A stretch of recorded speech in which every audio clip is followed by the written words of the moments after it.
negative, if you have all this negativity in your mind, then Ramadan fasts are going to be definitely difficult for you. So this mental preparation for Ramadan fast is very important. Mentally, we should have a positive outlook for Ramadan fast, and then it will have it more manageable, inshallah. And if we have negativity in our approach to Ramadan, then there will be nocebo effect, and due to the nocebo effect, we'll have more difficulty in dealing with our Ramadan fast. And actually, if you see, we are designed to fast. The human body is designed to fast biologically also, metabolically also.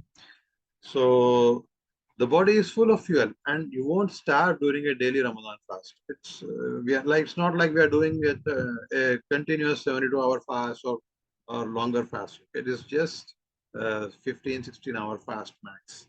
And this for this number of hours of fasting, our body is totally attuned to it. I mean, naturally, it's made to withstand such so many hours of fasting.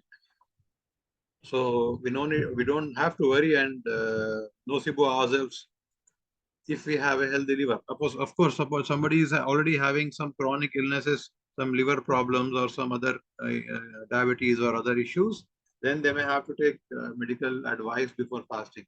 But for a normal person who doesn't have any chronic illnesses, then he doesn't have to worry at all. Biologically, there is not going to be any harm in fasting for a normal person. Because if you analyze the biology, in our body, we have 100 grams of glycogen stored in the liver. Every normal human being, normal adult will have 100 grams of glycogen in the liver and 500 grams of glycogen in the muscle. And totally it is 600 grams of glycogen. And each gram of glycogen can give you 4 kilocalories of energy. So that will be totally 2,400 kilocalories. 2,400 calories of totally energy in the body. And that's the normal average requirement of energy for a healthy adult. So whatever energy requirements a person needs in one day, already that energy is already stored in his body, in the liver and in the muscle, in the form of glycogen. And apart from that, we eat suhoor. So whatever calories we are taking at suhoor time, that also adds up to it.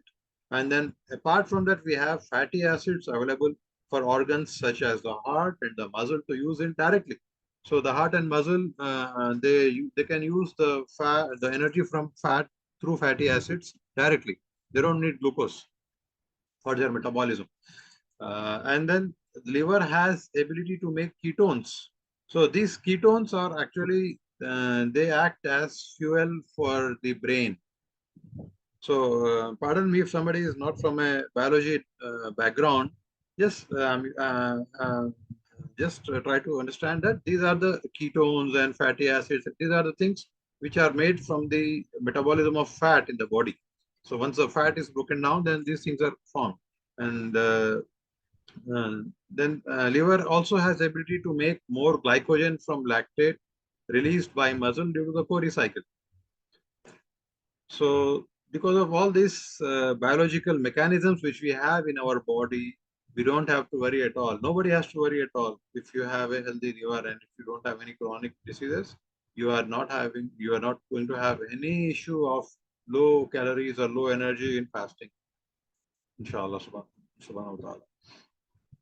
So preparing physically and metabolically, without a doubt, the best way to prepare the body to optimally use fuels during a fast is to fast. That is, the best way to prepare physically and metabolically before Ramadan is to fast before Ramadan. Fasting before Ramadan, uh, it makes your body more attuned and it gives a warm up like exercise to your body enzymes before itself, so that when Ramadan arrives, your body will be totally used to fasting and it will be metabolically adjusted to utilize their glycogen stores from the liver and the fat stores in your body properly for your energy needs. So this fasting before Ramadan can be done in a phase-like manner.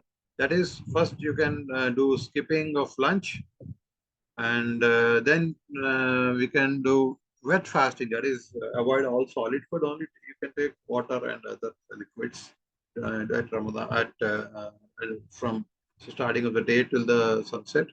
Then next we can start fasting during Sunnah days. That is Mondays and Thursdays, or the 13th, 14th, and 15th of each lunar month. And apart from this, the fasting in the month of Shaban.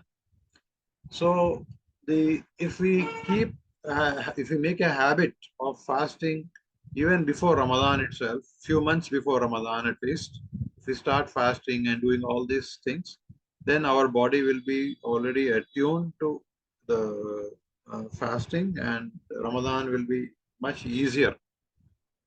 Suppose somebody suddenly arrives, like it's like without warm up, you're trying to go to a gym and lift heavy weight, you'll have definitely problem.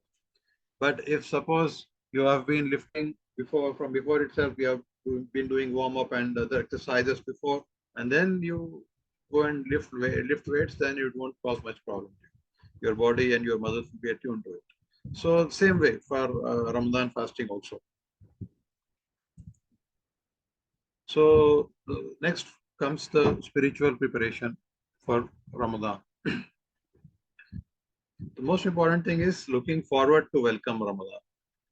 If we are looking forward to Ramadan, if we are happy that Ramadan is coming, if we are cheerful that Ramadan is coming, if we are thankful to Allah subhanahu wa ta'ala that Ramadan is coming, if we are doing du'as to Allah, if we are asking Allah subhanahu wa ta'ala earnestly that, Ya Allah, make us reach Ramadan from many months before Ramadan itself. That is also mentioned in the ahadith that Rasulullah sallallahu alaihi wasallam used to recite the dua of Allahumma ballighna Ramadan from the month of Rajab, 2 months before starting of Ramadan. So that is spiritually and mentally and psychologically preparing yourself for arrival of Ramadan, welcoming Ramadan. So once you are spiritually welcoming Ramadan, your body and your mind, your psychology, everything will get adjusted to the welcoming of Ramadan. And when Ramadan comes, it will be very easy for you. And it's known from the Salaf that they used to pray to Allah subhanahu wa ta'ala 6 months before Ramadan to make them reach Ramadan. And then they used to call upon Allah subhanahu wa ta'ala for 6 months after Ramadan to accept the ibadat they have done during Ramadan.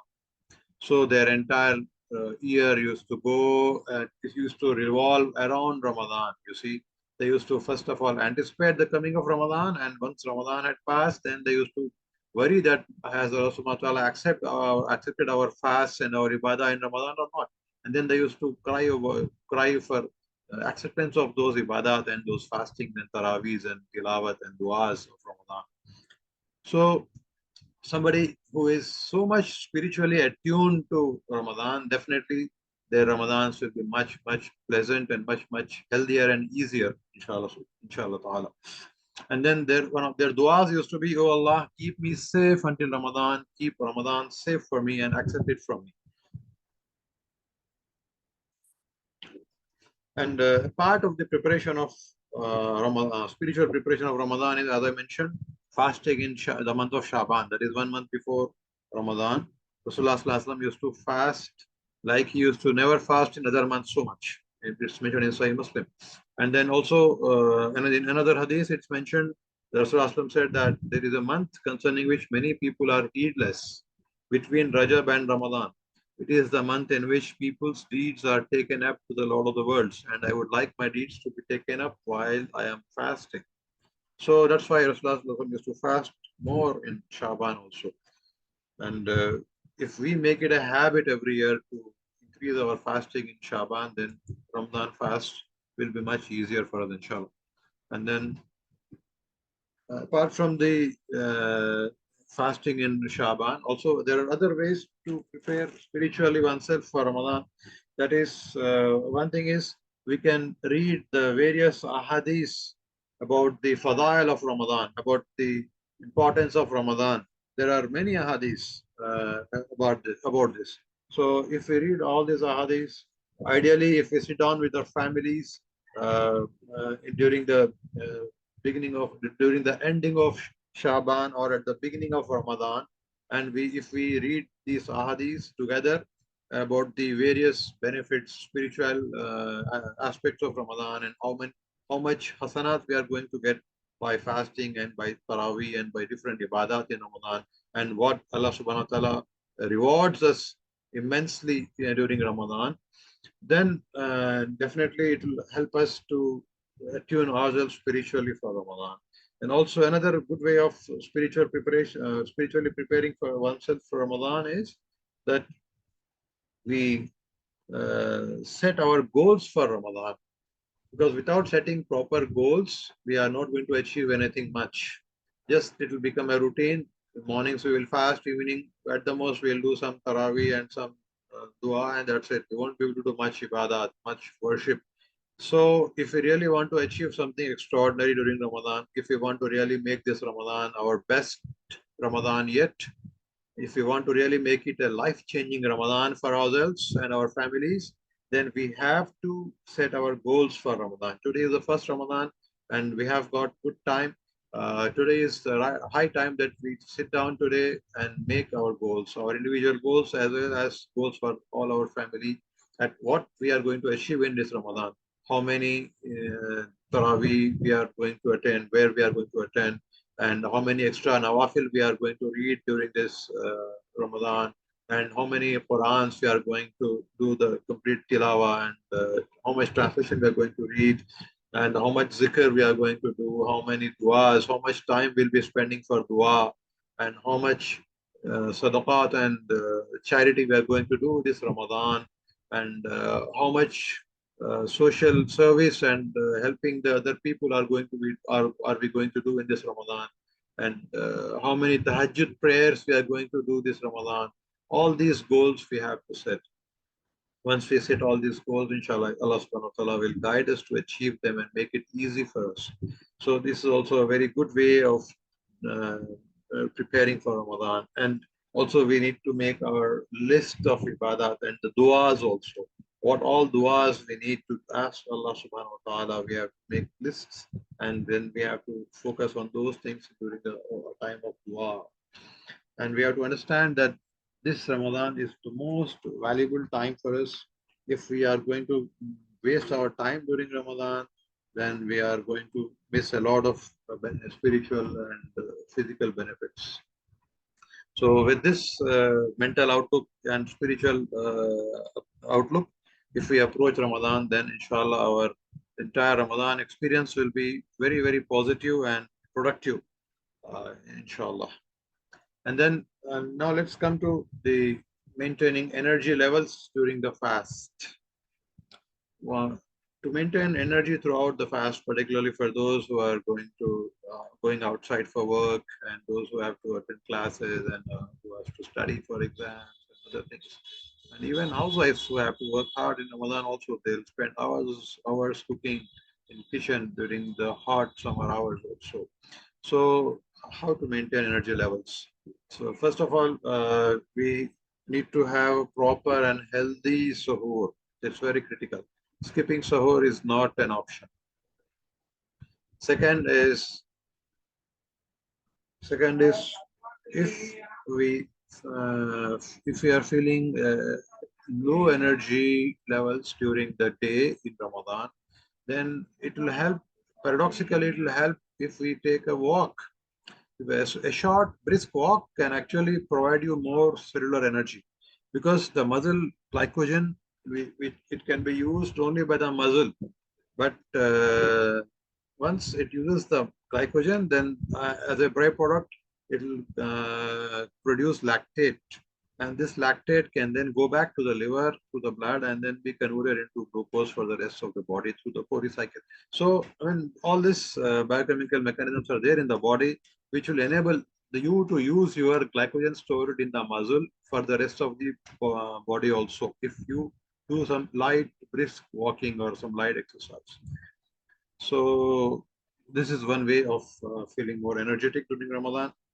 And other thing people do is they can take supplements. That is particularly those people who have really hard work to do physical work during Ramadan, or those who really have weak bodies and they don't have much stored energy in their bodies, then they can take supplements like L-carnitine or medium chain triglyceride oils. They can take uh, this at Sahur time.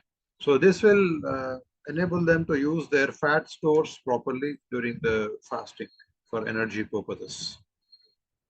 So, but before taking any supplements, better to consult if somebody is having some diseases or somebody is over 40 years of age, better for them to consult a physician before using any supplements to rule out any other effects on their bodies. So next we will go to Ramadan headaches. What is the reason for headaches in Ramadan? Generally, it can be due to low blood sugar or low fuel for the brain. Second is low blood pressure. Third is caffeine withdrawal. That is somebody is having habit of drinking coffee or tea daily. Then suddenly they cannot drink that in Ramadan. Then they'll have headaches. And then fourth is sleep deprivation, because in Ramadan we tend to have less sleep. So these and one of these or a combination are generally a reason for our headaches in Ramadan. And people who have migraines, they outside of Ramadan, they tend to have more migraines during Ramadan fasting. So they need to consult their doctor prior to Ramadan itself and try to work out how they're going to manage their headaches in Ramadan, migraines in Ramadan.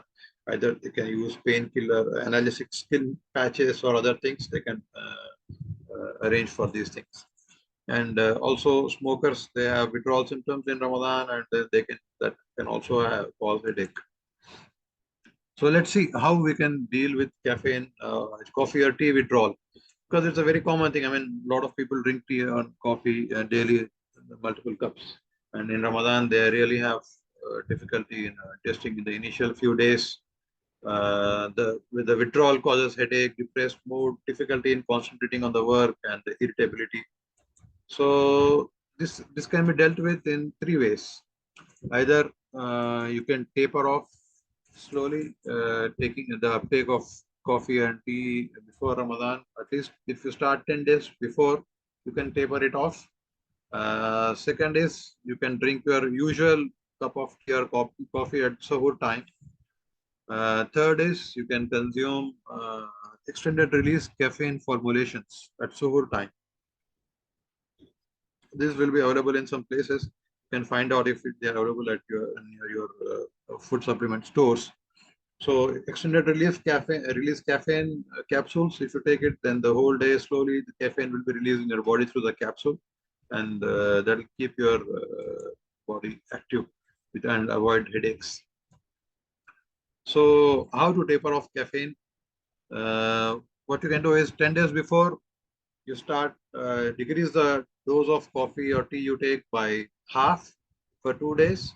Then the next 2 days you make it 1/4, and then the other 2 days you can make it 1/8, and then afterwards you can just last 3-4 days you can go without coffee or tea at all.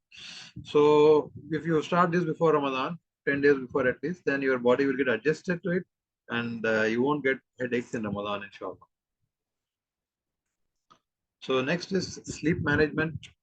Sleep is generally impaired in Ramadan, and also you have to remember that when we decrease our calorie intake, then our body requirement of sleep also decreases. So if a little bit of decrease in sleep hours doesn't have much problem on your body, okay, because anyhow we are decreasing the calorie intake in Ramadan. And those who cannot straight hours, they cannot have 7-8 hours sleep, and they're feeling really tired in the day, then they can have a polyphasic sleep schedule. Like that is, they can sleep in different installments. Like suppose after Taraweeh to between Sahar, they can sleep some 5 hours. Then they can try to sleep the rest 1 hour or 1.5 hour after Zuhar, or after Asr, or maybe even some people sleep after the Iftar also before Taraweeh. Or if that is not possible, then at least you can, and if you have to go to job and you cannot sleep in any other time, then you can try to get some sleep after Fajr also 1 hour or so, 1.5 hours. So if that way, if you supplement your sleep, then it will be much easier. And then if that is not possible, then at least you can take short naps.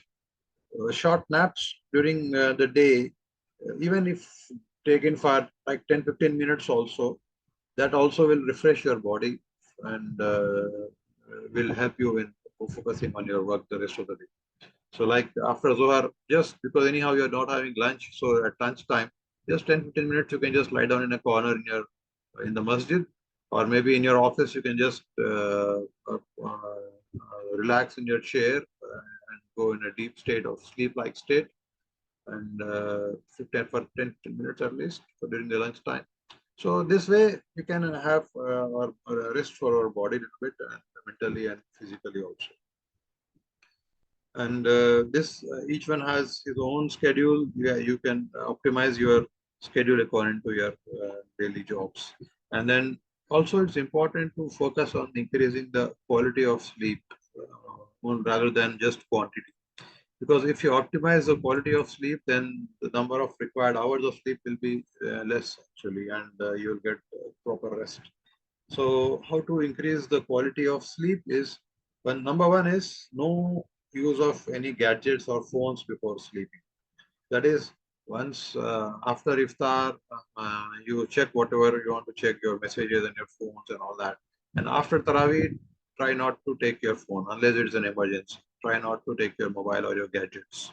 Okay, just after Taraweeh, come back, off your gadgets and just go to sleep. So that will help you. At least 1 to 2 hours before sleeping, there should not be any gadget use. Any screen time should be zero, because the blue light from the screens, it disrupts your body sleep patterns. And not sleeping on a full stomach is also important to have a good quality of sleep. Because if you are eating after Taraweeh again and filling your stomach, and then you try to sleep, then you'll have difficulty in sleeping, and you will have reflux and other issues. And then following a regular schedule is also important. That is, so how many hours you are sleeping, try to stick to those hours and not change every day your schedule of sleeping, your timing of sleep. Because then your body gets adjusted to those hours, and then it becomes easier to fall asleep early and have a good sound sleep.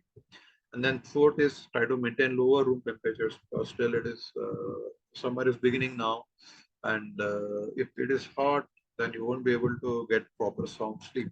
So try to decrease the temperature in the room and go to sleep that way. So next is proper hydration. This is very critical for having a proper healthy Ramadan. Attempting to hyperhydrate by drinking a lot of water is not ideal. Just if you are drinking plain water and lots of it during the Sahar time, then it won't benefit, because within few hours you'll be passing a lot of urine and then all the water will go. So you need to no need to over drink. I mean, no need to over distend your stomach.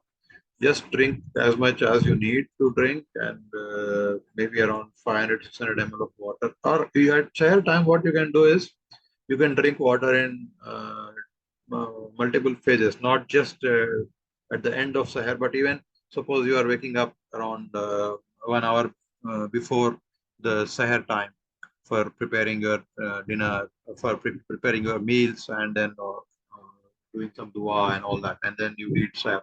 So as soon as you get up from sleep, drink some 1.5 glass of water, and then afterwards, after Sahar, you can drink more.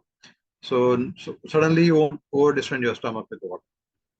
And then also to retain the water in the body is important. So water retention in the body will be more if you take electrolytes like, and particularly sodium, and also glucose along with the water, not just plain water. So that is if you are taking food which is having a good quantity of sodium, that is salt, normal amount of salt is there in your food, and it also has good amount of calories. And then if you are drinking water, and if you are taking some milk or buttermilk or skimmed milk or kefir, All these things, they increase the amount of water absorbed in your body and retained in the body for longer time. So, and also if somebody really has problem of dehydration during Ramadan, and suppose they are working outside in sun, or they have to go out in sun more often, then it's good idea to have ORS, or oral rehydration salt solutions. So this ORS solution you can make and drink in Sahar 1 glass, or you can drink buttermilk with some salt added to it. Then it helps a lot. And however, if you have somebody is having high blood pressure, then they need to avoid increasing the salt uptake. And also after iftar, don't we should not drink too much water suddenly. If you drink too much plain water suddenly after iftar, then it will dilute the blood, and the electrolyte levels in the blood will go down, and you will have difficulty. So you need to drink in moderation and take food and water in proper quantities. And if somebody is really having dehydrated fasting the whole day, then they should take some electrolyte supplementation in iftar time also. So these are figures they are showing comparison of different liquids which can increase the hydration in the body. So you can see here the highest level is for the oral rehydration solution and the skimmed milk. And even full fat milk also has good level of hydration. So if you take these things in Sahar time and even iftar time, then the body will be very well hydrated. And if you take colas and other things, cool drinks and outside this juices and all that, then better to avoid those things because they will actually have negative effect on your body hydration levels. So next, coming to what is an ideal suhoor. You see, importance of suhoor is a lot in the hadith. Rasulullah has stressed upon us to take suhoor, and he said that there is blessing in it, and you'll find a lot of hadiths for that. And uh, and also it's recommended by Rasulullah to delay taking the suhoor till the last. I mean, some people what they do is they just have their meal at around 1 or 2 o'clock in the night and then they sleep. They don't want to get up for suhoor because they cannot get up that time. They want to sleep. So that's not a very good idea because that is not according to Sunnah also, and it is not proper for metabolism also. So better to delay the suhoor as much as possible till few minutes before the start of Fajr time, and that's also mentioned in many hadiths, as we see here. Rasulullah said that my nation will continue in goodness so long as they hasten to break their fast and delay the pre-fasting meal. So hastening or making iftar quickly as soon as the sun sets and taking the suhoor till before the starting of the Fajr time is the ideal situation for our body also and for practice of Sunnah also. And so, what are the goals at Suhoor? Proper hydration. That's a intake of water and electrolytes is most important part. Then replenishing the liver and muscle glycogen, that is important, and having sufficient fuel to get through the day. And ideal suhoor should, without excessive restriction, have a mix of healthy proteins, fats, carbohydrates, vitamins. All this should be there in suhoor. So you can take and also having carbohydrates, complex carbohydrates helps. Instead of taking simple carbohydrates or sugary things, avoid sugary things in suhoor and iftar also. You should take complex carbohydrates which will have longer release of glucose in your body. So for each, and also we should not overeat at suhoor. Like if you're eating too much, stuffing it too much, then you'll have a lot of problem for the first few hours. And if suppose you plan to sleep after Fajr, then you won't be able to sleep also if you overeat, and you'll have tummy upsets and other problems. And also need to avoid oily and spicy food and or over salty food at the Sahar time and even at iftar time also actually. So some examples of food that can be taken is Greek yogurt or kefir, just full of protein and also good for hydration. And you can take milk or buttermilk. You can take dates. Dates are very good for seher and also iftar, and it is going to sunnah also. And you can take eggs and meat, chicken, oats. All these things are good. And you can take the normal, whatever normal diet you take. You just make sure that you take healthy diet. And dates help in replenishing the glycogen stores in the liver very fast. So that diets are ideal for also Sahar and Iftar both. And ideal Iftar also has to have balance of all the nutrients. We should not take too much sweets, too much fried foods, samosas, and dahi bade, and all this stuff which we take, or a lot of biryanis and other things, try to avoid such dishes in Ramadan at all, and try to focus on simple diet and good, nutritious, healthy diet, and preferably homemade food. And also, what's important is that our focus in Ramadan should not be on feasting, it should be on fasting. Ramadan is a month of fasting. Instead of that, now we have made it into a month of feasting, right? People are after halim, people are after biryani, after dahi bade, after various cultural preparations which we do in Ramadan. And then they forget that actually it was about fasting, not about feasting. Our women spend hours before the iftar time. They don't have time to pray, they don't have time to do dua also, and they are suffering in summer heat near the stove. I mean, this is not good at all. We need to have some consideration for our family. We should try to plan a very simple iftar schedule for our families, so that our women folk can also take some rest in Ramadan, and our stomachs also can take some rest instead of having to digest all the spicy and oily and fried foods. So we need to and generally we tend to overeat at iftar. That is not good at all. Uh, the good way to uh, not overeat during iftar time is just break your fast with some dates and fruit and some water. And then go for Maghrib prayer. Come back after Maghrib, then eat. So then you won't be stuffing suddenly everything now. So that will not cause your stomach upsets and other issues. And eating too much at night is not good also. Too late, particularly after Taraweeh, if you want to eat something, then you eat something light, not very heavy things in the after Taraweeh. And try to take care of the protein content, because next topic is maintaining muscle mass in Ramadan. That is for that protein uptake is very important.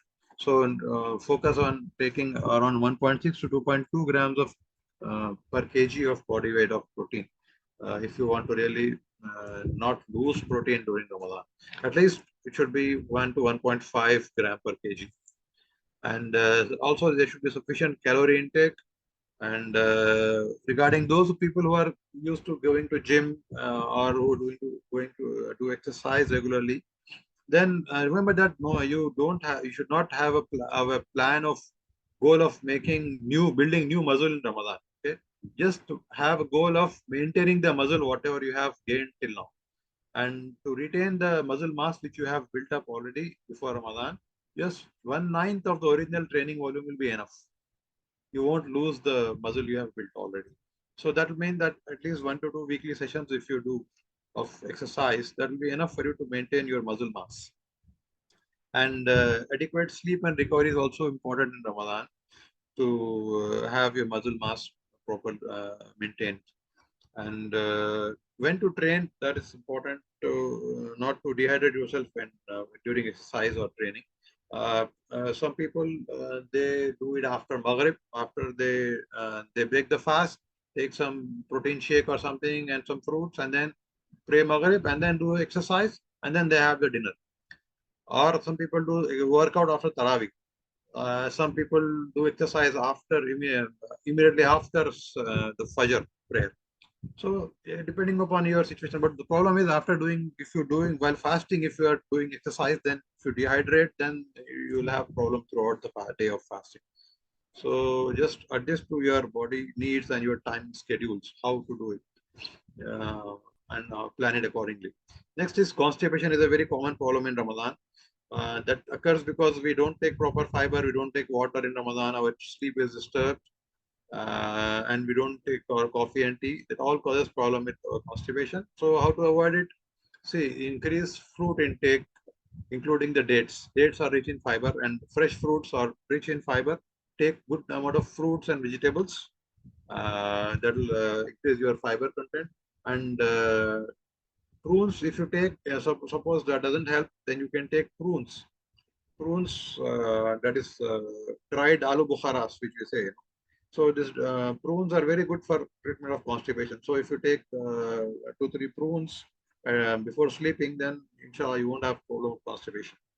And suppose you are not able to do this, you can take chia seeds in water or yogurt. That also helps. If that all doesn't help, all these things, then you can take some fiber supplements like psyllium husk or isabgol, what we say. So isabgol powder will be there. You can just take it, mix it in a glass of water and drink before sleeping in the night. So inshallah, that will take care of the constipation. And still, if it is not resolved, then you need to see your doctor. And now coming to the exemptions from fasting, Rasulullah said that one who omits the fast of even one day in Ramadan without any concession or being ill, then he will not be able to make up for it in rewards, even if he were to fast for the entire rest of his life. So, without proper excuse, without Sharai excuse, we are not supposed to leave our fasting. That's very important. So, let's see who are excused from fasting in Ramadan. One is those people who are not required to fast at all. That is the children who are before puberty. They can fast if they want. If they are elder children and like about 10 years of age, they are healthy. They can fast without any problem. Then encourage them to fast. But they are not having obligatory to fast. It's not obligatory upon them to fast. Second is those people for whom it is unlawful to fast. So women who are in their menses or those post-delivery bleeding, these women, it will be haram for them to fast. So they'll be exempted anyhow. They have to do qada fasting afterwards. The third category is those people who are excused in certain conditions. That is, a pregnant or lactating woman, if they have a reasonable fear that fasting will cause harm to their own health or their baby's health or life, then they can take exemption from fasting. Not every pregnant lady and not every lactating woman, breastfeeding woman will have exemption of fasting automatically. Generally, people think that it's automatic exemption. No, we need to have a reasonable reason, reasonable fear that if fasting will be there, then it can harm the lady's life or a child's life. So better to consult your doctor, your gynecologist, and then discuss with them regarding fasting, whether they can fast or not healthily, and then decide. And second is a sick person. Anyone who is sick, and there are conditions for the sick person. We'll see in the next slide. And then third is a sharai musafir. Anyone who is traveling outside his city for more than 48 miles, then he is exempted from fasting. He can do qada afterwards. So and the fourth condition is fourth person is old, very old person. That is a Sheikh Fani, we call it in Arabic. That is an old, decrepit person who is very weak, very feeble, very senile. He cannot fast at all. Then such a person also will be exempted. They can give fidya. And conditions for exemption from fasting in sickness is that is every sickness is not an exemption from fasting. Please remember this. Some people think that even mild sickness, they are exempted from fasting. That is even for mild headache or mild fever or mild cold and cough. People, they think that they'll be exempted from fasting. Or every diabetic is exempted, every hypertensive is exempted, every heart patient is exempted. No, it's not correct. There are conditions in Sharia for which exemption is there. That is, first condition is if one has reasonable fear that his sickness will worsen or recovery will be delayed by fasting, and it will make it very difficult for him to fast, right? So only in such condition the sickness will be exempted. The will become exemption for his fasting. So it will worsen any sickness, any amount of sickness which will worsen the disease due to fasting. Okay, or the recovery will be delayed and it will cause undue hardship to the person. Then this will be a condition. This will be a proper reason for exemption. And how you can determine that reasonable fear is that number one, you can have consultation with upright Muslim doctor who understands the importance of Ramadan and fasting and all the details. So he will be able to guide you properly, right? And you have to use your proper judgment also that regarding the doctor. So once you go to a good upright expert doctor and he guides you, he can tell you whether to fast or not. And then second way is by past experience. Suppose somebody is having some chronic disease and he knows that if he fasts, he will really have a lot of complications and he will suffer. Then with the experience, he can discontinue the fast, leave the fasting. And third is clear sense. Clear signs are there, right? Like patient having severe vomiting, severe diarrhea, bleeding, feeling faint, already dehydrated. So such people are really don't need to go to a doctor. They are exempted from fasting or they can break their fast if they are fasting because there are clear signs of worsening health. And then fourth is the common knowledge. That is, everyone knows that such a person, if he fasts, he will have a lot of problems. So that also is a good enough reason for exemption of fasting. But overall, we should understand that if somebody is having real reason, then he may be exempted from fasting. And another thing, let me tell you that if suppose somebody is having a threat to their life if they fast, like a diabetic patient on insulin, if they fast, they're going into hypoglycemia, low sugar, low blood sugar, and they are fainting. And then that time it will be wajib for them not to fast. It will be wajib for them to break their fast immediately, right? They should not think that no, we will wait for iftar. So just 1 hour is remaining. Let me just try to handle like that. No, don't do that. It is not going to get you reward. It is actually sinful because you are risking your life itself, and that is protecting your life is a responsibility from Allah Subhanahu wa Taala given to you. Okay, so fasting, you take the exemption of breaking the fast or not to fast when such situations come, and that becomes wajib that time. So, and then next, patients with chronic diseases, it is advisable for patients with chronic diseases to consult a doctor before Ramadan itself, so that they won't have problem during fasting, and they can adjust their doses according to that. And diabetics also, they have to consult the doctor and keep checking their blood sugar in different times. And if possible, they can get a continuous glucose monitor. That is an option nowadays, which will show you continuous glucose readings during the day when fasting. And hypertensive patients also, they should check their blood pressure regularly during the fast to make sure they are not becoming hypotensive and fainting. Because if they are already on antihypertensive medication, then because of low water uptake, they may decrease their blood pressure too much and faint. So this all things we need to take care of all these things. And the common protocols for those who really struggle to fast are that optimize your sleep protocols, try to sleep around 7 to 8 hours at least, and try to properly educate yourself before Ramadan so that you don't get the nocebo effect. And preparation before Ramadan itself for by fasting in Shaban to make your body used to fasting. And then during Sahar time, try to take 500 to 1000 milligrams of sodium in the food. Okay, for every liter of water you take, and that is you can take ORS or things like that. And then a healthy suhoor with balanced diet is a must. And medium chain triglyceride oil, 1 to 2 tablespoons can be taken, and also L-carnitine 2 tablespoons can be taken at Sahar time to boost your energy levels throughout the day.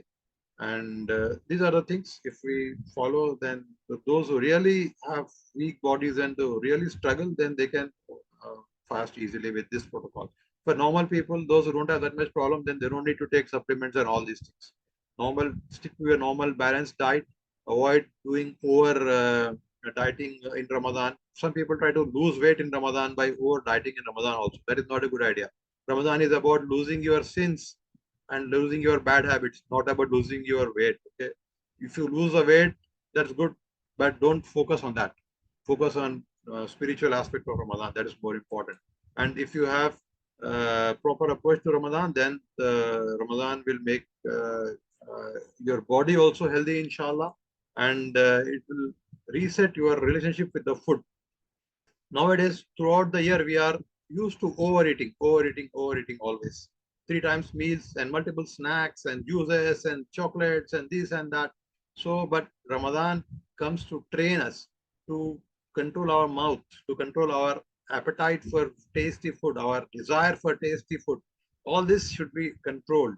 And once we undergo this rigorous training of 1 month of Ramadan, then we should have much more self-control on in everything in our life, in every aspect of our life, not only on food, but on every habit, on screen control, on other bad habits. It is very also Ramadan is a good time to quit smoking. Those who are smokers, those who are addicted to pan and tobacco chewing, those who are addicted to gutka, those who are addicted to having other addictions, smoking, other things. It's a very good time to skip forever.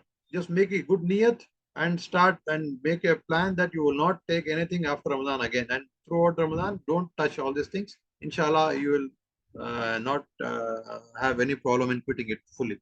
So Ramadan is a good time to quit bad habits, quit addictions, take control of your body, take control of your habits, take control of your whole life, and also get Jannah, inshallah. So that was all I had. And acknowledgement is I have taken a lot of the health material in this presentation from the Ultimate Ramadan Guide made by Dr. Abud Bakri from USA. He is a practicing physician and researcher of uh, Ramadan and other metabolic and its metabolic effect on the body. And he has published this book. So I have benefited from this a lot actually during this presentation. So with this, I end my presentation. Alhamdulillah Rabbil Alameen. Wassalatu wassalamu ala Rasul. Dr. Saab. So if there are any questions from the audience, you can write in the chat box or you can unmute yourself.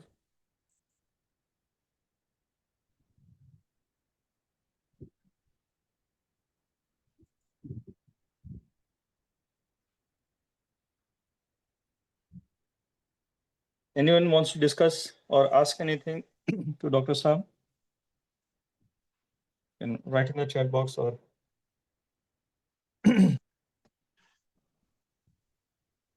Saab, you can look into the chat. Yeah, I'm looking at it. Yeah. There's no question. There is no question as such now. Sure. Yeah, somebody asked regarding sleep time, what you said. Oh,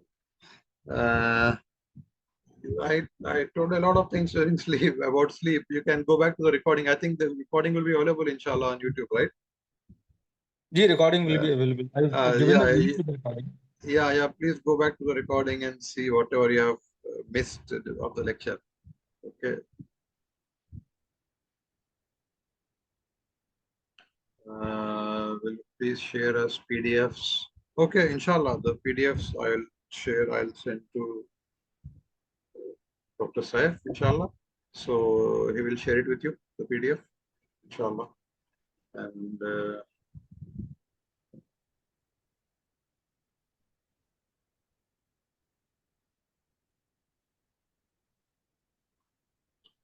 yeah, and for diabetics, what are the tests to do before fasting? That is, yeah, the most important thing is you need to know your HbA1c levels, your fasting and post-lunch sugar levels, and I would also prefer getting a general other tests like CBP and ECG and a few other tests and lipid profiles, electrolytes, LFTs, and creatinines. If you get all these tests, then you'll be it will be okay, inshallah. If all these things are normal, then you will not have any problem, inshallah. But the best thing is consult your doctor. See, that's very important. Your physician who is treating you, he will know how much really your body is able to fast or not. Okay, instead of asking some somebody else, better to ask your own doctor.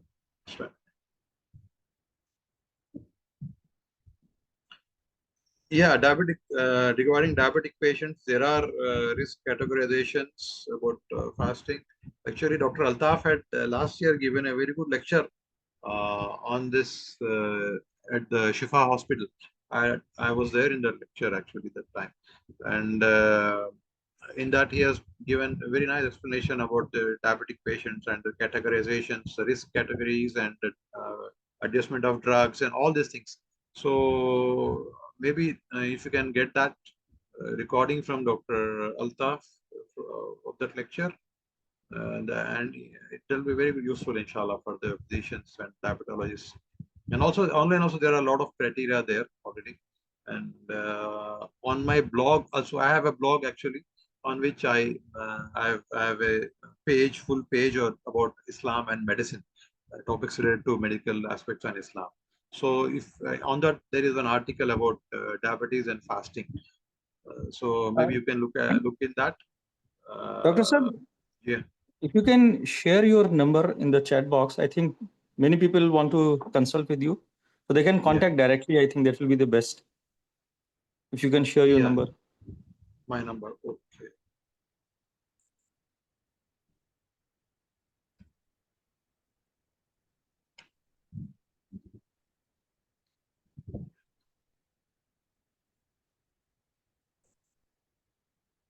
Yeah, I have put the number in the chat box.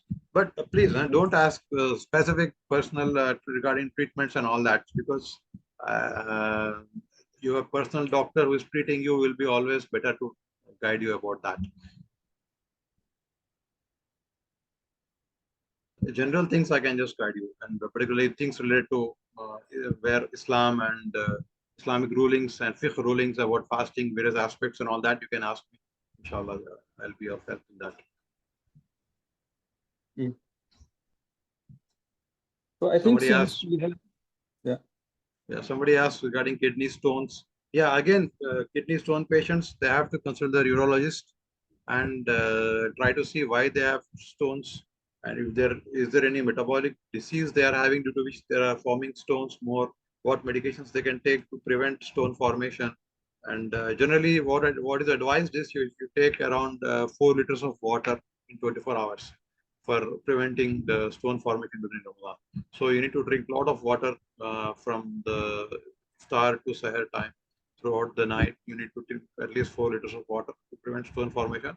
Apart from that, you need to avoid a high protein diet and diet rich in oxalate and other things. So again, you consult your own urologist, take proper consultation and take advice. Okay, because see, your health is very important during Ramadan. If you are sick, you won't be able to fast, and for that, you need to take time off, go and visit your doctor, and take a proper personalized consultation and medical advice. That is very important. Okay.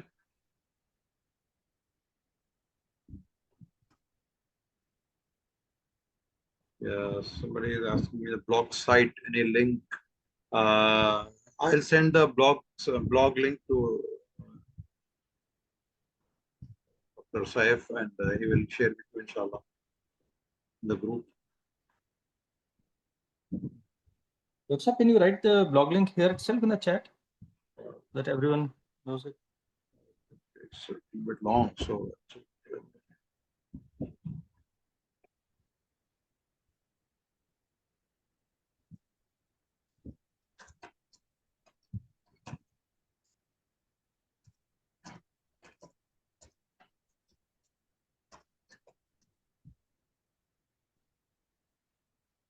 Yeah, this is the link, the islamicreality.blogspot.com. In this, there are multiple pages. In one page is of dedicated to Islam and medicine. So just click on that page, Islam and medicine articles. Then you will go to that page with all the articles linked to Islam and medicine.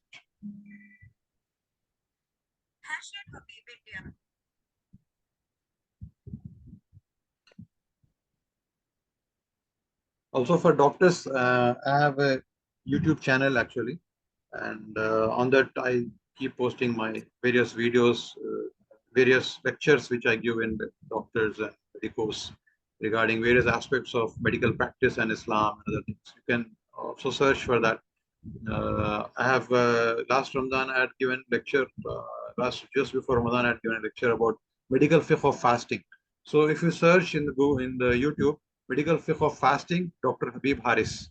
So with this, if you search, then you will get my channel also, and then from there you can subscribe it and you can see all other videos about various aspects of medicine and other things. Inshallah.